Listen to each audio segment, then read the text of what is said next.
Do you want more success, more growth, more results? Then it's time for the Boundless Success Accelerator from the Modern Observer Group. This isn't your average coaching program. It's where top performers come to dominate. Weekly group sessions, on-demand coaching, a community that's got your back, and a power-packed library of tools to supercharge your business and career. No more excuses, no more waiting. Get in, level up, and start building the life you've been dreaming about. Visit us at modernobserver.com/boundlesssuccess to join today. Let's get you to the next level. We're here because the news is being distorted. We're here because people are being inundated with misinformation on social media. We're here because people are being judged guilty until proven innocent. We are fighting back with facts. This is not a safe zone, so buckle up, Buttercup. This is the raw, naked truth.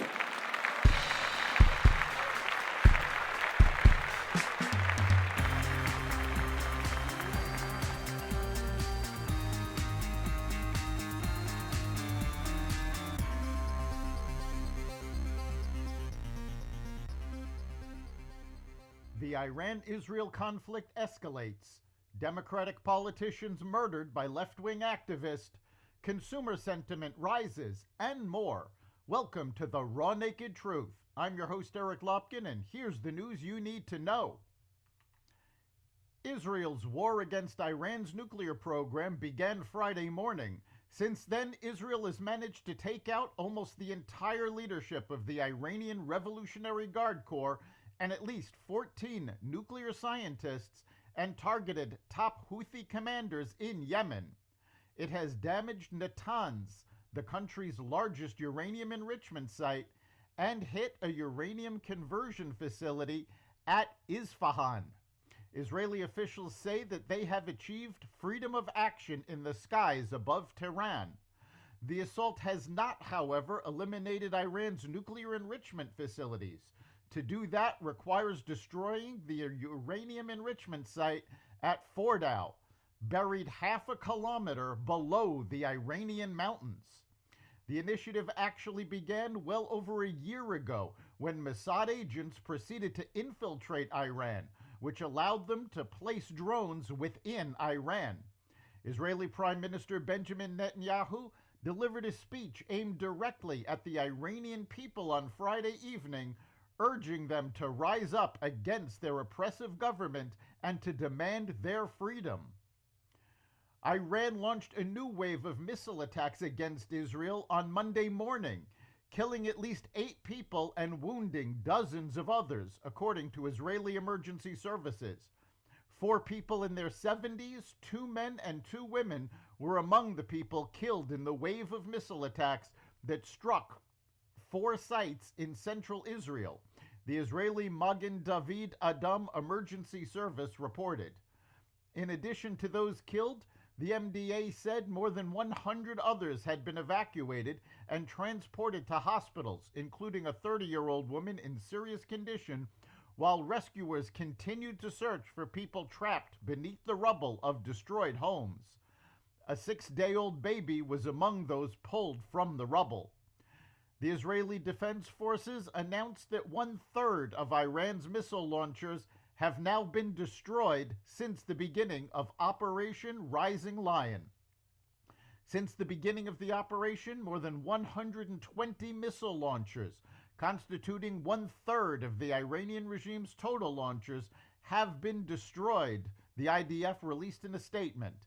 It also said the Israeli Air Force destroyed more than 20 surface-to-surface missiles on Sunday night before they were launched towards the state of Israel, and completed several waves of strikes overnight, targeting approximately 100 military targets in Isfahan, central Iran. As part of the strikes, approximately 50 fighter jets and aircraft identified and struck missile storage sites, surface-to-surface missile launchers that were ready to launch towards the state of Israel, and command centers where launch squads were prepping to carry out launches towards the territory of the state of Israel, according to the IDF. At the time of this recording, attacks on Israel are ongoing. As the conflict continues between Israel and Iran, many say that the airstrikes present a potential opportunity for significant political transformation. Iranian Americans and Israeli government officials have been increasingly vocal in their calls for regime change, advocating for a shift towards a more democratic and transparent governance structure. Exiled Iranian Crown Prince HRH Reza Pahlavi told Fox News' Maria Bartiromo that it is only a matter of time before the Iranian regime is toppled and Iranians have a tremendous opportunity. This is an opportunity that has happened before, according to a briefing by the American Jewish Congress. However, those opportunities failed as Iranian leaders struck out against their people. Authorities say that around 2 a.m. local time on Saturday, Minnesota State Senator John Hoffman and his wife Yvette were shot multiple times at their home in Champlain, and that the same attacker then went to the house of State Representative Melissa Hortman in nearby Brooklyn Park, where he murdered her and her husband, Mark. Police engaged the suspect at Hortman's home.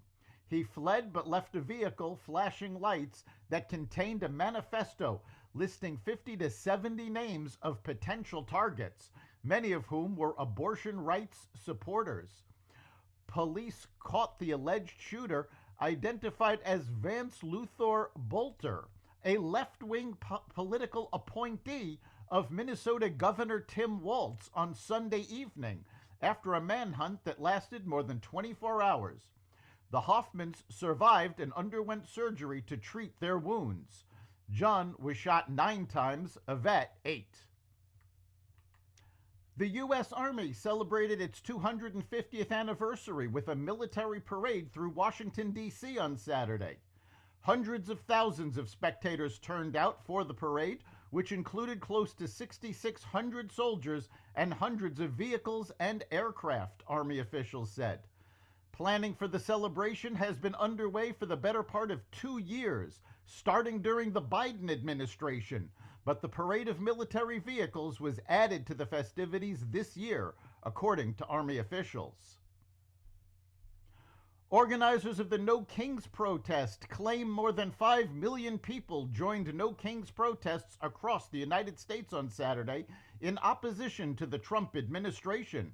While aerial photographs indicate the attendance was much smaller than that, several cities combined the protests with gay pride parades in order to boost the numbers.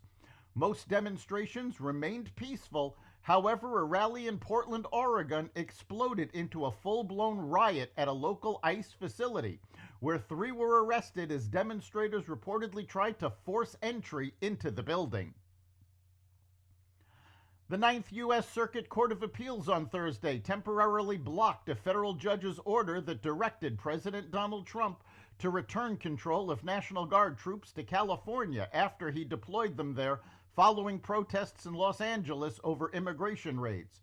The court said it would hold a hearing on the matter on Tuesday. The ruling came only hours after a federal judge's order was to take effect at noon Friday. Consumer sentiment surged in June, ending a 6-month slide as optimism grew following the Trump administration's recent rollback of select tariffs. June consumer confidence rose to 60.5, beating the 54 estimate and marking a 15.9% monthly gain, according to one index of consumer sentiment. Inflation expectations also dropped sharply, with the one-year outlook falling to 5.1%, down from 6.6% last month, and easing from highs not seen since 1981. Consumer confidence remains divided along political lines, with Republicans expressing greater optimism about the economy under Trump than Democrats. The Federal Reserve is also expected to hold interest rates steady at this week's meeting. That's the Raw Naked Truth.